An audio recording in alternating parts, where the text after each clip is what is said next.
ہم تیسری نشست میں جانی پہچانی شخصیت معروف عالم دین نیپال کے مکتب غرب الدیرہ سے تعلق رکھتے ہیں، اور وہ ہیں شیخ محمد سلیم ساجد مدنی صاحب۔ آپ کا موضوع ہے نبی صلی اللہ علیہ وسلم کا اسوہ خادموں کے ساتھ۔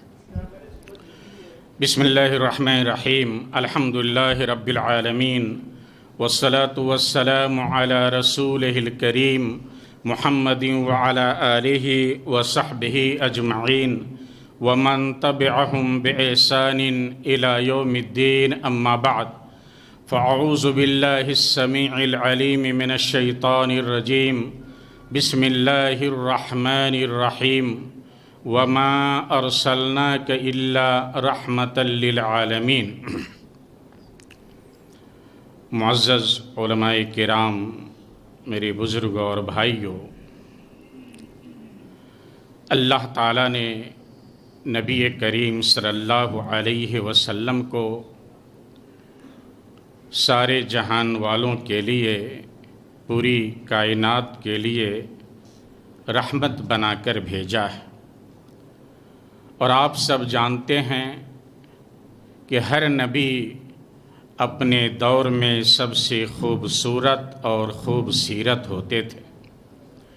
ہمارے نبی صلی اللہ علیہ وسلم چونکہ خاتم الانبیاء والمرسلین قرار دیے گئے، آپ کے بعد اب کوئی نبی آنے والا نہیں ہے۔ اب یہیں سے یہ بات واضح ہو جاتی ہے کہ ہمارے نبی سے بڑھ کر نہ کوئی بہترین صورت والا، نہ کوئی بہترین سیرت والا اس روئے زمین پہ آیا ہے اور نہ آئے گا۔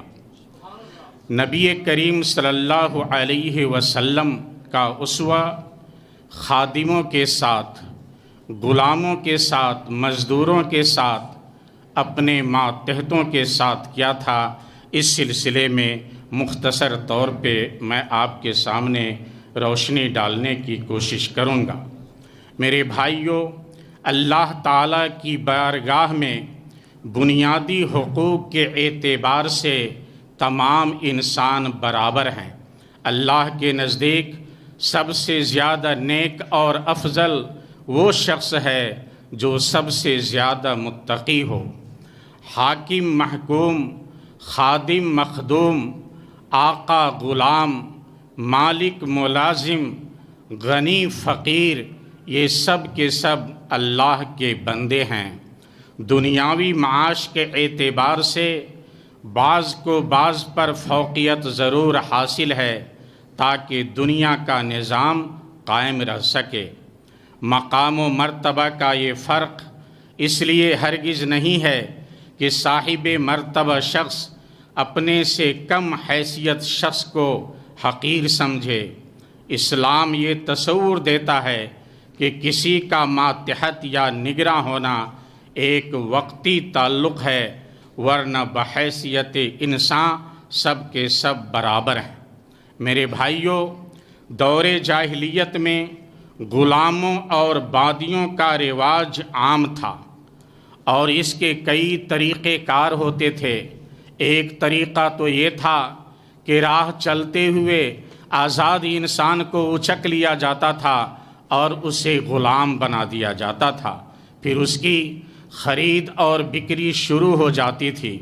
دوسرا طریقہ یہ تھا کہ غربت کی وجہ سے کچھ لوگ اپنے بچوں کو بیچ دیتے تھے، یا کسی کے اوپر قرض ہو جاتا تھا اور قرض کے تلے دب کر وہ اپنے بچوں کو قرض دینے والے کا غلام بنا دیتے تھے۔ تیسرا طریقہ یہ تھا کہ جو لوگ جنگ کے اندر قیدی بنائے جاتے تھے، ان کے لیے ایک آپشن ہوتے تھے۔ پہلا تو یہ تھا کہ اگر جرم بہت بڑا ہے تو قتل کر دیا جائے۔ دوسرا یہ تھا کہ بغیر کسی معاوضے کے معافی کا اعلان کر دیا جائے، چھوڑ دیا جائے۔ تیسرا یہ تھا فدیہ اور جزیہ لے کر معاف کیا جائے۔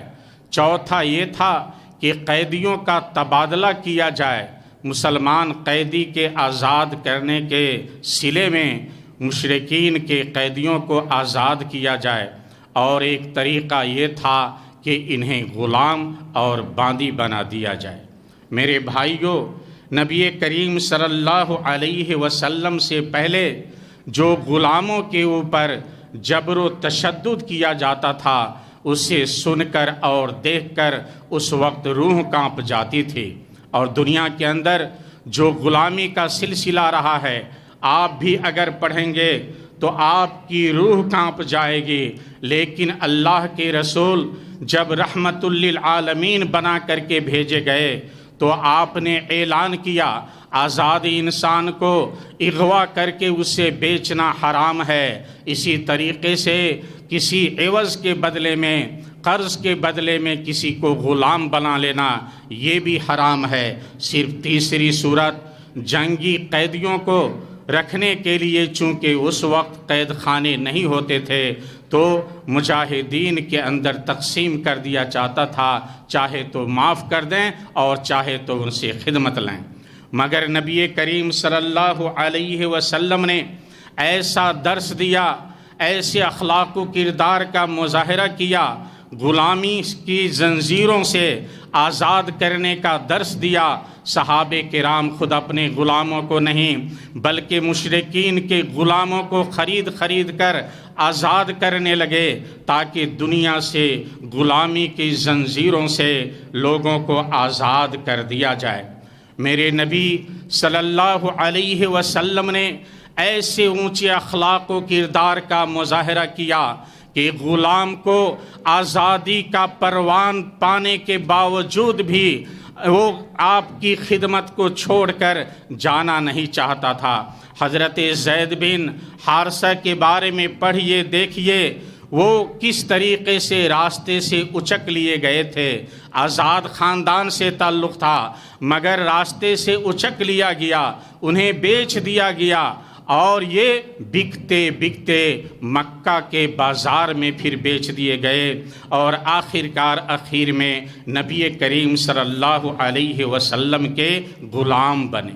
ان کے گھر والوں کو مکہ سے جانے والے قافلہ کے لوگوں نے بتلایا کہ تمہارے بیٹے کو ہم نے مکہ میں دیکھا ہے۔ تلاشتے تلاشتے زید بن حارثہ کے والد اور چچا یہ مکہ پہنچے، نبی کریم صلی اللہ علیہ وسلم کی خدمت میں پہنچے اور کہا کہ یہ ہمارا بیٹا ہے، آپ اسے ہمارے ساتھ جانے دیجئے۔ نبی کریم صلی اللہ علیہ وسلم کے اخلاق و کردار کو دیکھیے، آپ نے زید بن حارثہ کو اس کے چچا اور باپ کے سامنے لا کر غلام سے کہا کہ زید تمہیں اختیار ہے، چاہو تو اپنے ابو اور اپنے چچا کے ساتھ جا سکتے ہو اور چاہو تو میرے پاس رہ سکتے ہو، میں بغیر کچھ لیے تجھے آزاد کرنے کے لیے تیار ہوں۔ غور کیجئے، زید بن حارثہ نے اپنے والد کی طرف دیکھا، اپنے چچا کی طرف دیکھا، نبی کریم صلی اللہ علیہ وسلم کے چہرے مبارک کی طرف دیکھا اور کہا کہ اے محمد، آپ کے اوپر میرے باپ اور ماں فدا ہوں، آپ کے اخلاق و کردار کو دیکھ کر آپ کی شخصیت کے اوپر میں اپنے باپ کو، اپنے چچا کو ترجیح نہیں دے سکتا۔ ان کے باپ نے کہا ویحک یا زید، زید تیری بربادی ہو، تم آزادی کے اوپر غلامی کی زندگی کو پسند کرتے ہو اور اپنے باپ اور چچا کے اوپر محمد کو ترجیح دے رہے ہو۔ تو کہا ابو جان، میں نے محمد کے اندر وہ خوبیاں دیکھی ہیں جو دنیا کے کسی انسان کے اندر نہیں ہے، اس لیے میں ان کی غلامی میں اپنی زندگی بسر کرنا چاہتا ہوں۔ میرے بھائیوں غور کریں، یہ وہ غلام ہیں جن کو اللہ تعالیٰ نے اس طریقے سے نوازا، اتنا بلند کیا۔ سب سے پہلے اسلام قبول کرنے والوں میں ان کا نام آتا ہے۔ یہ واحد وہ صحابی ہیں جن کا نام قرآن مجید کے اندر آیا ہے، اور اللہ تعالیٰ نے محمد کی خدمت میں رہنے کی وجہ سے بڑے مقام سے انہیں نوازا ہے۔ میرے بھائیوں، نبی کریم صلی اللہ علیہ وسلم نے غلاموں، مزدوروں اور خادموں کو بھائی کا درجہ دیا۔ آپ نے فرمایا